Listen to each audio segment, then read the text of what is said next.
WHO menyebut paling tidak 40 juta orang di seluruh dunia yang mengidap gangguan bipolar dalam kelainan mental. Rata-rata 25-50% di antara mereka penderita gangguan bipolar ini kepingin melakukan upaya bunuh diri. Ini menyedihkan sekali dan kita akan membahas bersama-sama apa itu bipolar, bagaimana kita bisa berpartisipasi untuk menolong mereka semuanya.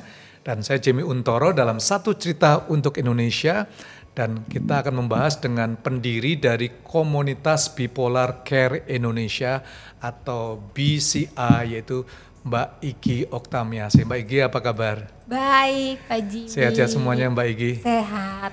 Pak Jimmy gimana? Sehat-sehat, alhamdulillah. Puji Tuhan semuanya. Mbak Igi, kalau kita bicara tentang bipolar, bisa disebutkan sedikit nggak apa sih sebenarnya gangguan mental bipolar itu? Oke. Sebenarnya bipolar itu ada 3 fase yang sering disebutkan. 3 tipe yang sering disebutkan.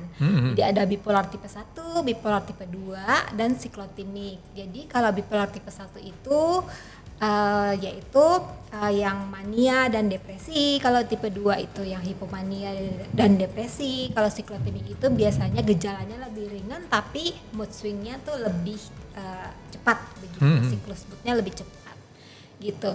Jadi yang dimaksud dengan gangguan bipolar itu adalah gangguan suasana hati atau gangguan mood gitu ya. Kan orang sering menyalahartikan bipolar itu kepribadian ganda ya, padahal beda ya. Kalau bipolar disorder itu gangguan kejiwaan, kalau kepribadian ganda itu gangguan kepribadian gitu. Jadi yang dimaksud dengan bipolar itu adalah gangguan mood atau gangguan suasana hati. Yang ditandai dengan perubahan mood dari yang ekstrim dari mania tadi ke depresi diselingi fase normal dan secara periodik gitu. Jadi baru bisa diagnosa bipolar disorder itu ketika mengalami depresi minimal 2 minggu atau lebih. Kemudian kalau hipomania itu beberapa hari atau lebih, kalau mania itu seminggu atau lebih gitu. Dan sudah mengganggu kehidupan sehari-hari, baru bisa didiagnosa bipolar disorder. Jadi kalau kita ngelihat di Indonesia, gimana gejala dengan bipolar rata-rata? Gejala dengan bipolar itu sekarang mungkin sudah banyak sekali yang membahas ya. Kalau yang mania itu memang cenderung moodnya lebih tinggi gitu ya. Mulai dari mereka itu impulsif, misalnya belanja berlebihan gitu ya. Kemudian ada mereka tidak butuh tidur gitu ya. Jadi terus udah gitu. Jadi kalau orang yang serba berkelebihan itu punya gejala bipolar. Nah itu kan jadi setiap manusia itu kan sebenarnya punya emosi ya. Sebenarnya kan emosi senang dan emosi sedih itu kan tadi biasa. saya ngomong gitu karena saya punya kecenderungan naik sepeda berkelebihan kata orang. Tapi itu masih sehat, udah pasti gitu ya? bagus. Nah kalau bipolar itu biasanya kalau udah mania itu memang mereka kurang bisa mengontrol tuh. Bahkan kadang mereka tidak sadar bahwa mereka tuh lagi mengalami sebenarnya mengalami episode gitu. Itu disebutnya episode ya. Nah kalau yang depresi itu yang low. Jadi misalnya kehilangan semangat, kehilangan minat. Padahal misalnya kayak tadi Pak Jimmy bilang, Pak Jimmy suka sepeda, tiba-tiba nggak minat nih sama sekali pergi sepeda gitu, pergi bersepeda gitu, terus keulangan semangat hidup lah. Kemudian sampai yang paling parah itu adalah tadi keinginan untuk mengakhiri hidup atau suicide itu. Bahkan ada yang melakukan suicide attempt gitu, dan ada beberapa kasus yang juga jadinya self harm gitu atau Jadi kalau orang terkena bipolar disorder ya Mbak Igi ya, apa yang harus dilakukan dalam stage yang awal itu? Atau kita bisa mendiagnosanya seperti apa? Kalau jadi gini, biasanya kalau kita kan kita manusia memang punya kalau aku baca dari buku ya, referensi buku, memang kita itu tidak ada yang sehat secara mental atau fisik 100%, dan itu aku percaya gitu ya. Nah kalau kita sudah punya isu-isu kesehatan mental nih ya, dan itu sudah mengganggu aktivitas kita sehari-hari, itu kita berarti sudah membutuhkan profesional nih untuk apa ya namanya, reach out for help gitu lah. Oke. Ya gitu. Jadi kalau memang mereka sudah tidak bisa mengendalikan isu-isu yang tadi mereka miliki, ya lebih baik kita encourage mereka untuk pergi ke profesional untuk mendapatkan perawatan atau treatment gitu, mendapatkan diagnosa juga gitu. Jadi rata-rata pengalaman Mbak Igi sendiri, orang yang mengalami bipolar sebenarnya bisa pulih dengan baik atau 100% atau tetap itu akan nempel terus? Nah itu memang jadi sebutannya pulih, bukan okay. sembuh ya. Oke, pulih. Pulih. Ya. Jadi pulih itu ketika dia sudah fasenya tuh sudah banyak yang remisi. Remisi itu maksudnya normal gitu ya. Yang fase normal artinya relapse-nya sudah jarang gitu. Jadi kambuhnya tuh sudah jarang gitu. Jadi depresi atau manianya itu sudah mulai berkurang gitu, lebih banyak fase normal dan mereka bisa berfungsi selayaknya manusia yang lain gitu. Manusia pada umumnya, manusia pada umumnya gitu. Jadi disebutnya pulih sih. Jadi bisa sembuh. Jadi artinya kalau memang diperlukan gitu treatment apapun yang mereka jalani, walau itu baik itu terapi obat atau farmakoterapi atau psikoterapi, itu harus tetap dijalani gitu dan harus di-maintain gitu. Jadi pengalaman daripada Mbak Igi sendiri kalau nggak salah pernah didiagnosa sebagai bipolar sendiri ya. Betul. Lalu bagaimana Mbak Igi pulih sampai akhirnya peduli mendirikan Bipolar Care Indonesia itu, Mbak? Jadi gini, kalau aku kan memang aku dibawa ke psikiater sama orang tuaku gitu ya, bukan atas kemauanku sendiri pada aku kelas 3 SMP. Karena waktu itu aku tantrum. Oke. Karena ada triggernya. Waktu itu memang mau ujian nasional begitu ya, ujian lah. Dibawa ke psikiater, cuma waktu itu kebetulan obatnya nggak cocok, jadi ada kram leher. Kemudian pada tahun 2013 itu, jadi aku setelah lepas obat, tidak ke psikiater lagi, aku ya struggling lah dengan simptom-simptom yang aku ada gitu ya. Aku struggling, tapi aku masih puji syukur aku masih bisa tetap bekerja gitu ya. Lalu aku di encourage sama orang tua gitu, kebetulan di support dan atas keinginanku sendiri pergi ke dokter untuk melakukan konsultasi begitulah ya, kenapa aku mengalami ini dan itu gitu ya, aku kok berbeda dengan orang lain. Lalu dokternya itu pada waktu itu memang pergi ke dokter itu lumayan ya, maksudnya lumayan orang tuh takut pergi ke dokter karena takut di stigma kan, stigmanya masih sangat kuat pada waktu itu. Pas aku ke dokter ada sempat 3 kali assessment gitu. Oke. Jadi assessmentnya cukup proper ya.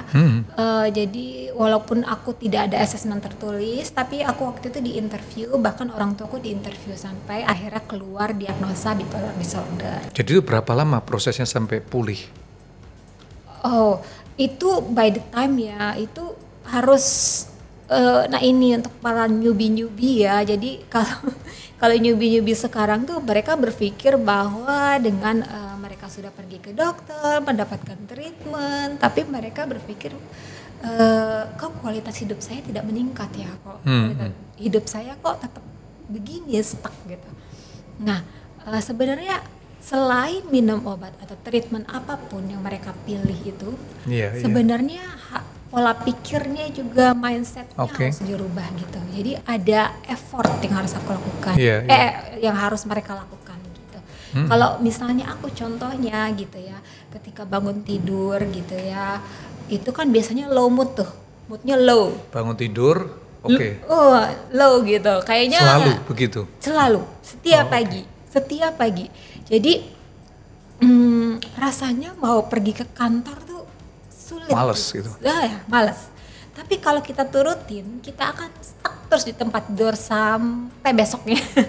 Bahkan mungkin bisa 2-3 hari nggak mandi dan segala macam, nggak makan dan segala macam gitu gitu ya. Iya. Jadi itu butuh effort yang sangat luar biasa. Diri sendiri? Ya, atau dari diri sendiri. Anggota keluarga udah tahu memberi semangat?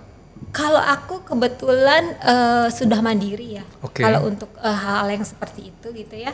Jadi kalau misalnya untuk kepatuhan minum obat itu aku nggak perlu diingatkan sama keluarga gitu. Jadi ya aku bangun ketika aku butuh obat ya aku minum obat gitu kan. Kemudian aku tuh pokoknya bangun olahraga ringan gitu ya, sit up push up biasanya aku, terus ya pokoknya intinya melakukan apapun gitu. Jadi kayak beresin kamar yang sederhana aja ya, simple aja gitu, misalnya nyuci baju kayak kayak gitu ya gitu. Jadi pokoknya melakukan kegiatan yang untuk membangun mood gitu loh. Jadi supaya kita nggak balik lagi ke tempat. Jadi tadi kita share kalau bipolar itu sudah pulih, ya dia akan hidup quote unquote normal ya. Walaupun mood berfungsi. Kadang-kadang mood negatif atau enggak itu semua orang juga alami. Iya. Semuanya berfungsi dan bisa mandiri dan bisa bekerja normal lah ya. Produktif lah ya. So teman-teman, kalau Anda punya bipolar atau punya anggota bipolar, jangan menyerah karena ini contoh yang luar biasa dari Mbak Iki yang mengalami treatment dan bisa pulih, bahkan mendirikan Bipolar Care Indonesia. Iya. Bisa ceritakan nggak BCI ini, apa sih visi daripada Bipolar Care Indonesia dan misinya Mbak Dewi? Komunitas Bipolar Care Indonesia adalah komunitas yang mewadahi orang dengan gangguan bipolar dan caregivernya, dan juga orang-orang yang peduli dengan gangguan bipolar. Tujuan kami mendirikan komunitas ini karena waktu itu kami merasa bahwa kita pernah berjuang sendirian dengan gangguan bipolar ini, sehingga kita berinisiatif untuk mendirikan sebuah bentuk dukungan komunitas berupa sebagai bentuk dukungan terhadap para penderita bipolar supaya mereka tidak merasa sendirian. Kegiatan-kegiatan yang sudah kami laksanakan adalah kegiatan rutin seperti psikoedukasi, di mana kita mengangkat tema tentang masalah kesehatan jiwa yang mengundang narasumber expert tentunya, yaitu psikiater dan psikolog. Kemudian ada juga kegiatan terapi kelompok yang juga dipandu oleh expert, yaitu psikolog dan psikiater. Kemudian juga terapi melalui seni, seperti musik, seperti melukis, dan kegiatan-kegiatan seni lainnya. Bentuk dukungan yang kami lakukan di Bipolar Care Indonesia berupa dukungan di dunia maya, yaitu melalui support group, by WhatsApp, by Facebook, by sosial media. Kemudian ada juga yang bentuknya di dunia yang nyata ya, seperti kita mengadakan acara rutin yaitu kumpul bareng, di mana kita di situ bisa sharing apa masalah, berbagi tips, berbagi bagaimana caranya menghadapi bipolar ini, dan bersama-sama untuk melakukan kegiatan positif. Jadi Bipolar Care Indonesia itu berdiri sebenarnya waktu itu kita ketemu dalam suatu grup kesehatan mental gitulah ya, orang-orang yang punya gangguan isu kesehatan mental. Jadi waktu itu kita ada salah satu temanku ini kerjasama dengan Taman Impian Jaya Ancol untuk mengadakan yang namanya Artbrut exhibition. Jadi seniman-seniman yang mempunyai isu kesehatan mental kayak gitu. Nah akhirnya dari situ kita diriin aja nih, karena kan kita kerjasama dengan corporate gitu ya. Jadi kita diriin sebuah komunitas namanya Bipolar Care Indonesia gitu. Sebenarnya itu sih dulu dari WhatsApp gitu, tapi sporadis banget gitu loh. Jadi misalnya kalau ada temen yang mau sharing, kita datengin. Ada temen yang mau susah tem, kita yang datengin. Nah, capek gitu kalau kayak gitu. Akhirnya seiring berjalannya waktu kita berpikir bahwa ayo kita buat program-program aja gitu. Akhirnya kita membuat program-program, tapi kita masih memang di tindakan promotif preventif. So sekarang Bipolar Care Indonesia lebih banyak preventif ya? Promotif preventif. Jadi kalau yang promotif itu misalnya ya kayak gini, campaign gitu ya, edukasi gitu. Terus tapi seminar. Untuk teman-teman yang dilanda bipolar sendiri, apa program utamanya daripada BCI sendiri, Mbak Iki? Oh ya, nah kalau tadi kan ada tindakan preventif tuh, jadi kita memang tidak masuk ke kuratif ya. Jadi kalau kuratif itu kita paling bisa encourage mereka untuk pergi ke profesional gitu kan. Jadi kalau preventif itu biasanya ya additional terapi aja.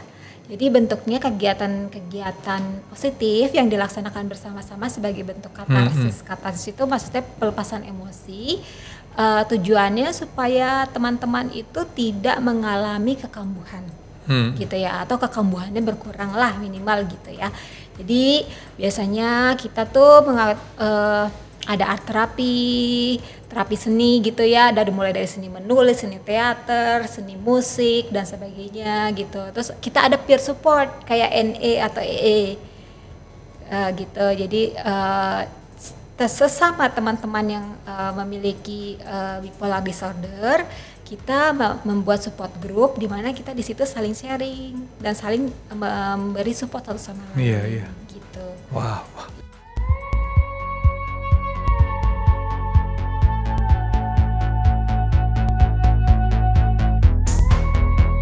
Teman-teman, thank you, terima kasih sudah nonton video ini. Jangan lupa untuk like, comment, share, dan nyalakan lonceng notifikasi untuk Anda bisa mengikuti seterusnya satu cerita untuk Indonesia.